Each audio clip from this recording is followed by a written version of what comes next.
Hi guys, welcome back to another episode of Hot Air. Thank you once again for joining us. And also, as always, thank you for the support for last week's video. We think it was really well received. We had loads of great comments again, so that was really, really good. Yeah, good. And we'll keep going with that, guys. When we get the new scope, the new thermals, and we'll get extra look at day and night scopes. Even we'll get extra look at that and thermals. So more to come. So, a bit of a change of format this week, guys. I know we keep doing different things, but we're trying to just find what works and what doesn't. So, I think it was 2 or 3 episodes ago, we mentioned that I'd got myself an FAC Theoben Rapid, and we were sending it off to Sean at ISP, and he was going to do some magic on it, and I'm pleased to announce it's come back. It's done already, guys. That's really, fantastic. really quick turnaround by Sean, so thank you, Sean, very, very much for getting it back to me. I'm overly excited to get it into a decent stock. And normally we wait until the end of the show and show it you, because today's show, as you'll see in the title of the movie, the video, is about second-hand advice and buying guide. However, today we're going to show you at the beginning because it's dead smart. It deserves to be top of the show, to be fair, guys. All fair play to Sean, like I say, really, really quick turnaround. It's exactly what I wanted it to be. He's done a superb job. So he's done a re-eventing shroud, titanium cylinder, new cap, end cap, everything. Yeah, Fosterville on, so it's easier to fill. This rifle had, if I say loads of problems, that's the understatement of the year. And to be fair, we knew that kind of before it went away. Like when it came into the shop, we'd stripped it and we'd kind of identified that it wasn't the best it could be. And I think it was part of the reason I said I was going to take it, because I knew I could bastardise it. I could send it to Sean. I knew he would he'd wave his magic wand over it, and when this is put in the stock that I want, I'm looking for a really, really nice piece of walnut. I think it'll look superb. We're going to take the Piccadilly rail off, aren't you? Yeah. Dovetail. Put on some of them special Theoben mounts that are kicking around. Yeah, so when it's done, guys, I think it'll look really special. But for now, I just wanted to give you a quick update. He's also got, as well, the Anschutz trigger system on this rifle. So anyone who knows about the Mark IIs, and that was another decision why he chose to go for this one, wasn't it? Because the basics were already there, weren't they? It needed a bit of love and attention, and thankfully we know Sean well enough to ask him for his help, and he's done a sterling job. So thanks for that, Sean. And we'll keep you showing you progression, and next time it'll be the stock. In the stock. Exciting, going picking a piece of wood, hopefully. Going choosing one that I want myself, and then getting it made and getting it in. And designed for you. Yeah, it'd be great. So keep an eye out for that one, guys. I just wanted to give you a bit of a quick update on what's going on with this one. And if anyone wants to know why he's gone for this size, it's just a bit different. Plus, it's very much reminiscent of the Theoben Vanquish, which obviously you can't get hold of. The hen's teeth. I've got a friend who's got one. It's silly money, so if you can make something that look like that yourself, then why not? Innit? Yeah. So we'll put that one away, and then we'll talk about what today's show's about, I guess. Yeah. So that was the Theoben, guys. Today's episode, like Gareth said, you will have seen in the title, this is all to do with the perils of buying second-hand. Now, there are some fantastic second-hand guns out there. We mentioned when we did our What's Your Budget video that we did. We said that don't be put off by the second-hand market. There are some fantastic deals out there. But we just thought we'd set a little bit of a scenario and then run through the kind of things you want to be looking out for if you're going to purchase a second-hand rifle. Whether that be from a private sale, from a dealer, from someone in your club. You can kind of follow the same thing for all those situations. So, let's say for argument's sake, you're in the market for a second-hand PCP rifle. You've seen one, whether it be an advert or something stuck to your notice board in your local gun range or your gun club, and you thought, you know what, I fancy having a punt on that. So then you've arranged to meet this person, and you've turned up, and the pictures that you've seen don't quite meet what's in front of you. Yeah. And you end up looking at this. Yeah, so this is kind of a perfect example of what you don't want to see. So this is a PCP. Now, to make this look quite nice, it doesn't take a lot. You could give it a nice dust over. You could take some really decent pictures of it. These smartphones that are out there now, you can take some phenomenal pictures that make everything look beautiful. Get the oil out and the Mr. Sheen, and then the next minute it looks fantastic. Yeah, so you've come across this gun, and straight away there's a couple of things that if it was me buying it or if it was Gareth buying it, there's a few things that straight away your alarm bells would be ringing. So firstly, overall condition. It's massively important, guys. If it doesn't look exactly as it did in the pictures, chances are the person who's selling it hasn't been honest about their advert. The person who owned this rifle definitely didn't watch my cleaning video. So it's like Will said, straight away, just by first impression, you can see there's gunge all over the scope. There's old oil that's got dusty, and then oil put over it and dusty, and oil put over it and dusty, and you end up with this.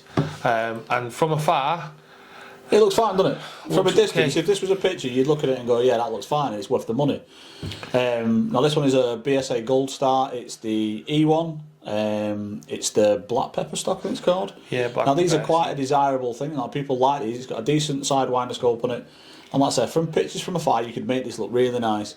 But there's a few things that when you, on closer inspection, you start looking, so things like the screws that are going into the block, the trigger guard, the screws on the scope mounts and stuff. Now obviously you can change your scope mounts and stuff, so they're not as imperative as the ones that are actually on the gun body, but if you start looking at them, there's a couple of them that have had, they're not black anymore, they've got like silver scratches across them, some of them are rusted, so that means that it's probably been kept somewhere damp, it's not been put away properly, it's probably not been cleaned after use, and they've obviously used the wrong tools, haven't they, when they've been they have, yeah, they've and that's the key with this, guys, you know, like buying a car or anything that you're buying that's expensive and mechanical, you're not just buying the actual rifle, you're buying the seller. So if that seller couldn't be bothered to use the right tools to do certain maintenance, what else has he not been bothered about, or he or she, sorry. So that's the key. Always buy the person, don't buy the rifle. If you get somewhere and they have, and I'm sorry to say this, but if they haven't looked after everything they've got, then why would they look after the rifle? You know, just think of it like that. I'd just walk away. Yeah. And this one, Gwell's going to get a special camera out on this one and show you exactly what we mean. Yeah, so from a distance, guys, it obviously looks okay. I mean, the moderator you could change, but obviously if you look at the barrel, really, really bad pitting and rusting. Right the way down to the block, and then the same on the cylinder. If we turn it over, see there, big rust spot on the cylinder, which is indicative of moisture build-up. Get yourself a new cylinder for this scope. You're looking at 160, 170 pound, and then your barrel's probably 90 to 100 pounds. So straight away, if you think you're buying this rifle and you think it's a decent buy, you're going to end up spending like 300 quid straight away before you've even done anything. And that's just on parts alone. That's not with getting the cost of someone to do the work. And this rifle, to be fair, is holding its air reasonably well. But I would always say to anybody, if you have a cylinder and there's rust present on that cylinder or there's pitting on that cylinder, walk away from it. It's a weak point, guys. It usually means that there's either rust coming from the inside out or there's rust coming from the outside and it's eating its way into the cylinder. Now obviously you're working with a massive pressure of air inside that cylinder. It's not worth taking the chance. One, from a safety reason, and also from a monetary reason. You do not want to be taking that chance for something you've just spent a few hundred quid on. There's always another rifle. At the end of the day, even if they knock the money off for the cylinder, if they say, oh, I'll knock off X, Y, Z, what's the rest of the gun like? If the cylinder's done that and it's rusted, that rust's been going through all your transfer ports, your valves, that's been hitting everything and wearing it down. Because it's the rust inside the actual the cylinder. People use we had one not long back. A lady came in and she bought a Chinese pump from what was it, Amazon or something? I don't think it was. It was like Temu or something. It was one of these Wish kind of things. She bought this one. It wasn't the right thing, was it? It didn't have a water trap on there or anything like that. So all the water from the atmosphere is going into your cylinder, and then it just sits and sits and sits, and then that rusts inside. And then that rust starts to break away, and as you're firing, that rust damaging everything in your rifle. It's coming through little pieces, little particles coming through everything. Yeah. So even if you change this what damage else has it done? Yeah. You know, you've got to get someone who's going to go through the gun in a fine tooth comb, checking the firing valve, checking all the tolerances and making sure that it's completely right, and changing all the O-rings as well when they're there, because you wouldn't do it otherwise. So that, again, you've got to factor in as a cost, and it begins to be sort of uneconomical at that point. Yeah. To repair, unless you're a shop like us and do it yourselves, is kind of, you know, uneconomical. So just walk away, don't even get involved. And also, when you go in to buy a second-hand rifle, it's always worthwhile taking some tools with you and doing the basics. You know, take the action out of the stock, check to make sure, as the cylinder looks on the top and the sides, make sure it's the same underneath, make sure there's no rust prevalent underneath the cylinder, make sure there's no build-up of rust or water in the inlet of the stock. And the one thing that a lot of people do is you say, oh, I bought this gun, it seemed fine, but then when I've taken the mod off, the thread started going, or the crown's damaged. So always remove the mod, check the thread, check the crown, and then ultimately, what you need to be doing is actually firing the gun. So we was talking about this before, weren't we? We was coming up with the idea of the show. It's always wise to try and meet either at a gun range or at a gun club, somewhere you can physically put a pellet through that rifle. You can fire it. 1, you get to see how it feels. 2, you get to make sure it physically works. And 3, if you take things like a chronograph with you, you can check to make sure that your shots are accurate and also that they're consistent. You don't want your first shot being 11.3 foot-pound, say, and then your next shot being 7 foot-pound and having a massive variation of swinging your pressures. 100%. It's not right. Everyone that's serious, or not even serious, just if you've got a couple of air guns, you should have a chronograph, just to keep an eye on it, guys, so that, you know, for a maintenance point of view. And also keep you legal. Yeah, it gives you a heads up if anything's gone wrong with a gun, you know.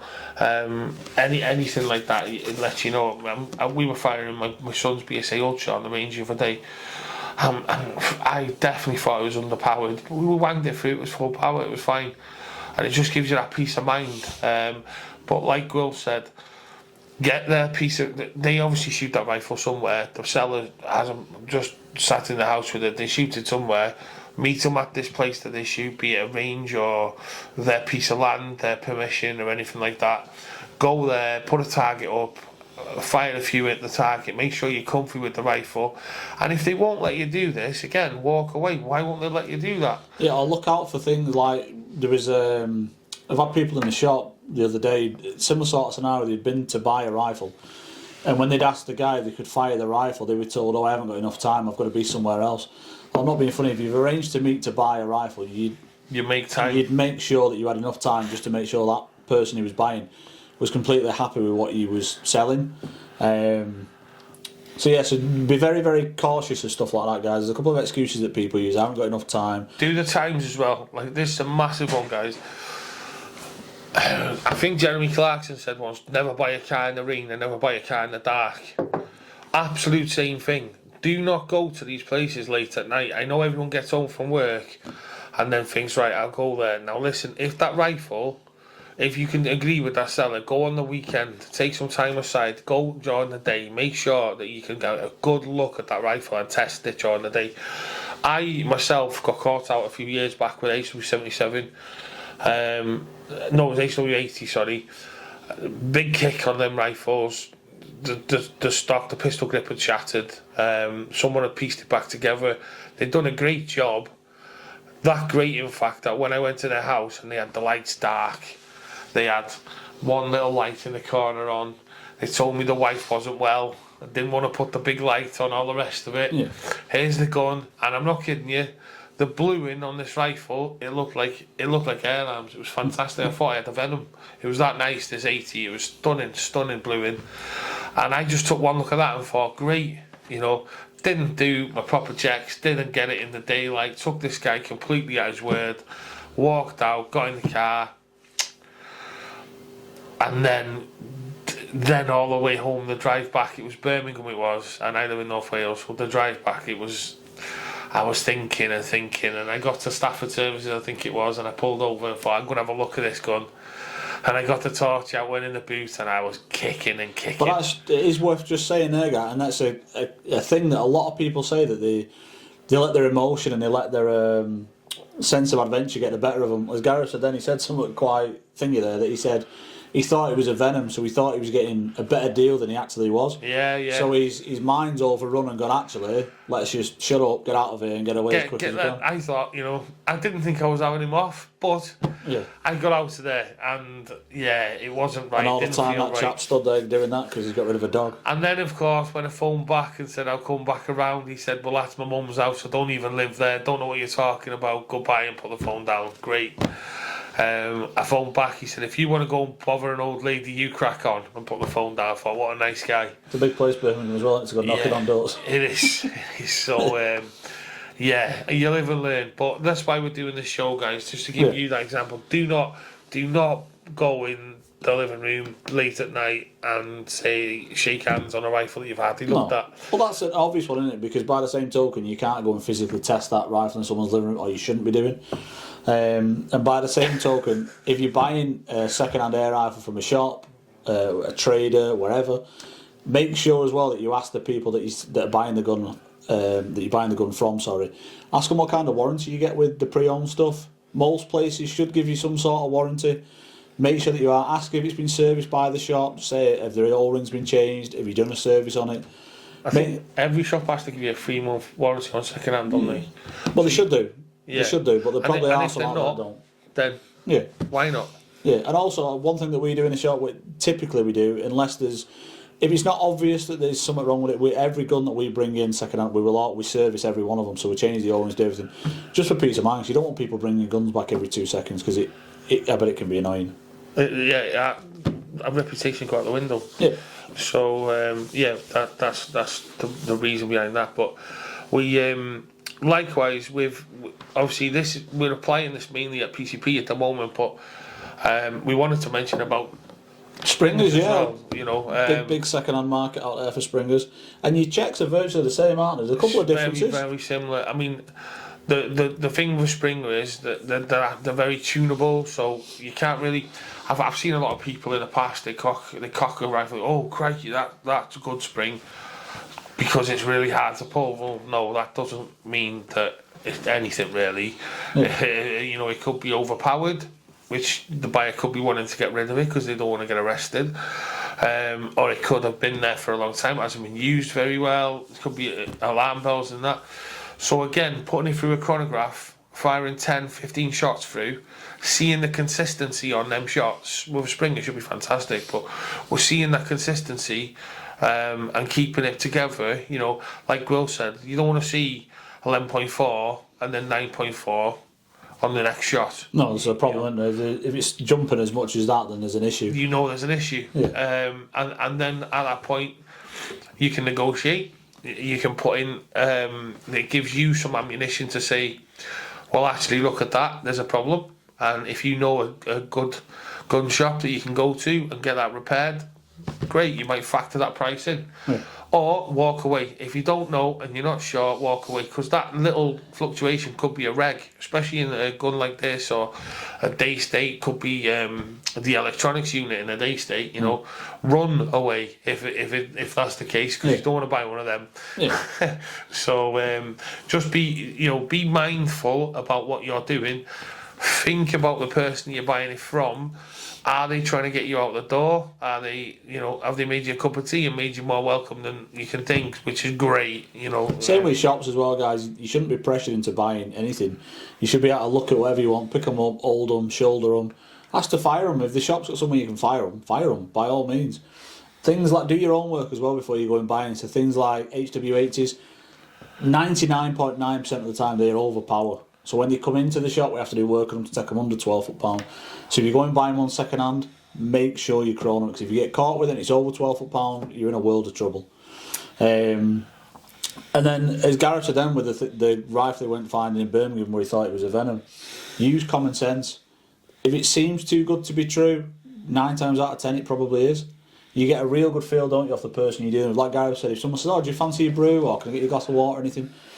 If they're wanting to spend time investing in that sale with you, asking you what it is you do, where you're going shooting, what's made you want this rifle, if they're putting you at ease, then chances are it's going to be a good sale. But as Gareth said, if they're rushing you out the door, or they're making every excuse under the sun as to why they can't spend time with you, shooting the rifle, checking the rifle over, walk away. It's definitely not worth taking the There's hassle. always another one. Yeah. We've had a guy in the shop tonight. Big shout out to them as well. The guys Yeah, from nice lads from Bangor. Bangor. Thank you for coming down.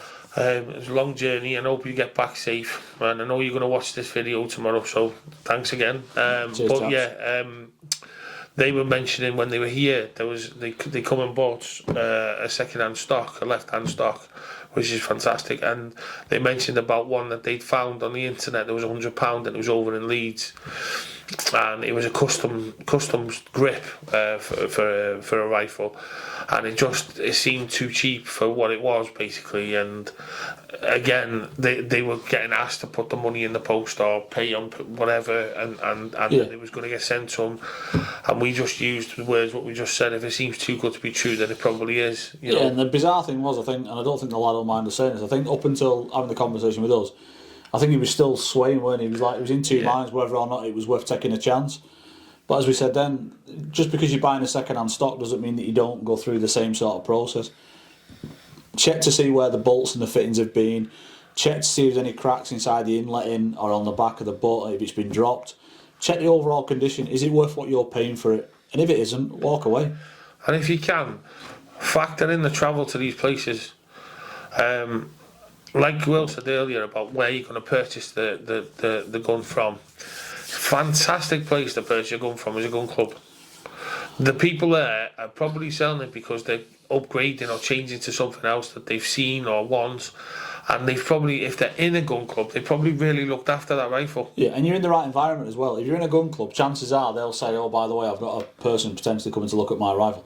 Would you mind if they come and have a quick shoot down the range just to see how it feels? 9 times out of 10, most people aren't going to say anything, are they? They're going to say, yeah, crack on, have a shot with it, chrono it, make sure you're happy with it. If you need any more information, just ask me. Do you know what I mean? Definitely something that we'll be allowing on our range. You'll be no problem coming there and checking guns. So where we are, the range is just above Hollywell. So if you're buying a gun in that area and you want to test it, no problem at all, fetch them along. Yeah. We'll also have a chronograph on site as well that you'll be able to use to test there. Yeah. So, and that'll be open in a couple of weeks, I think, isn't it? So, yeah, hopefully end of February, beginning of March. Yeah. So. So I think the general theme is common sense. If it seems too good to be true, it probably is.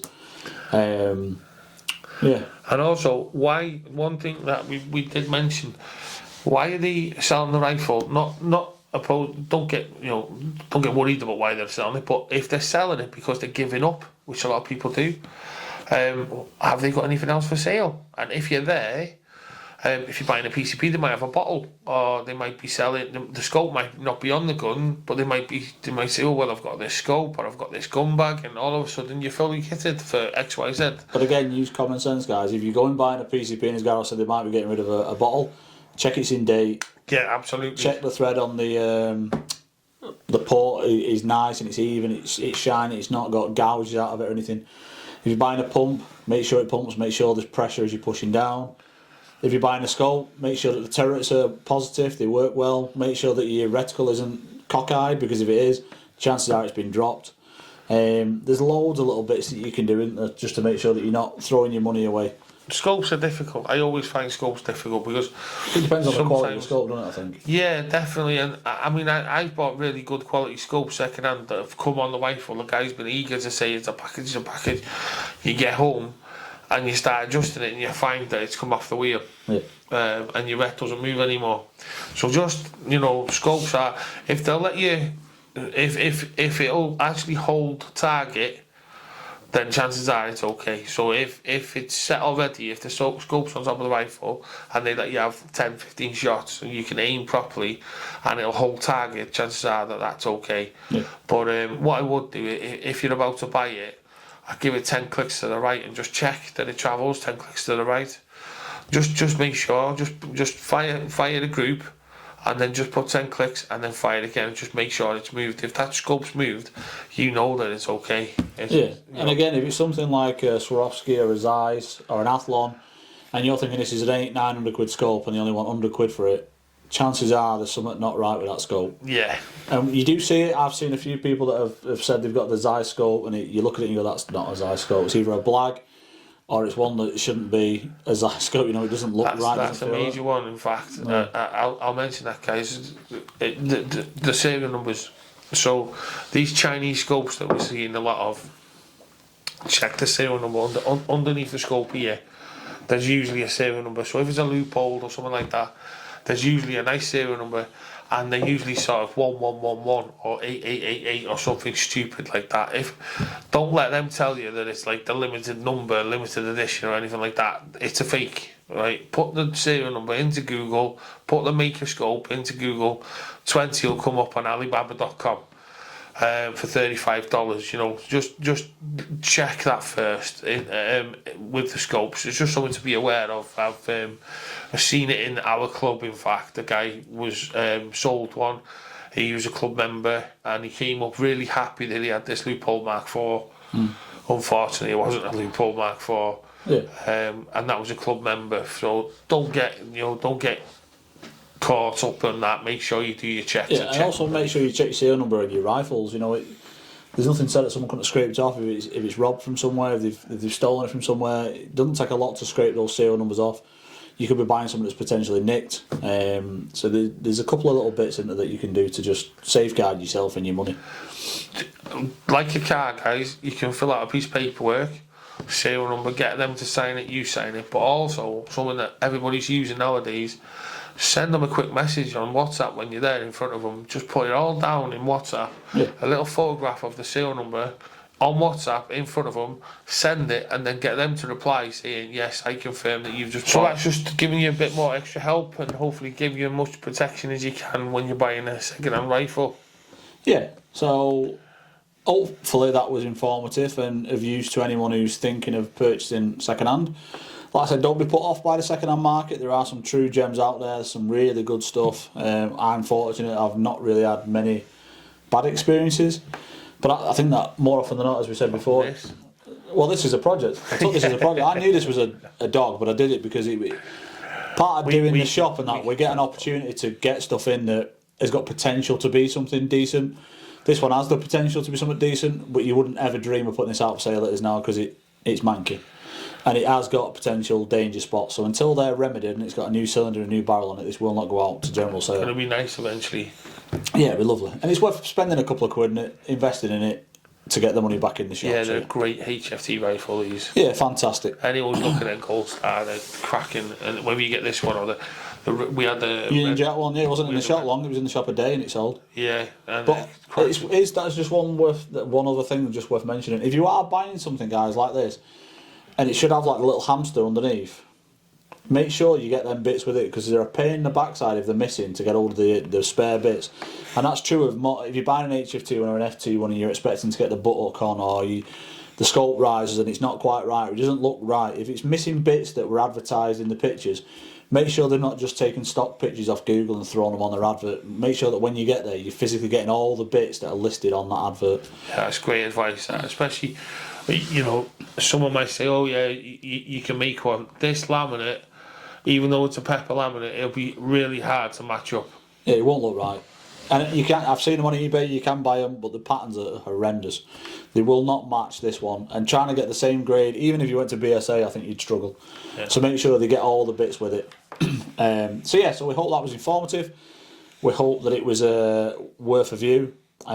Just before we sign off, a little bit of an update on the range. So it's been another busy week. Yeah. Alan, our groundsman, has been flying, bless him. He's the digger machine. We've had all the gravel and the hard standing delivered today, so that's ready for the huts to go up in about 9 days, I think.